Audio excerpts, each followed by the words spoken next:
বসিরহাটে আপনারা দেখেছেন যতবার বন্যা বা যতবার সাইক্লোন হয়েছে, আমি নিজে ততবার ছুটে এসেছি এবং আপনাদের সকলকে যতটা পারি সাহায্য করে গেছি।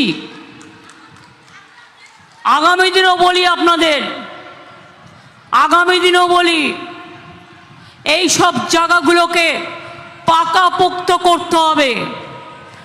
জল আমাদের হাতে থাকে না, আকাশ আমাদের হাতে থাকে না, নদী নালা আমাদের হাতে থাকে না।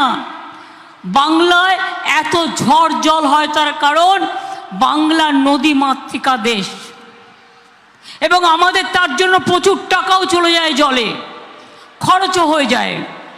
আমরা 15 কোটি প্রায় ম্যানগ্রোভের গাছের চারা লাগিয়েছি যাতে সমুদ্র পাড়গুলো শক্তিশালী হয়।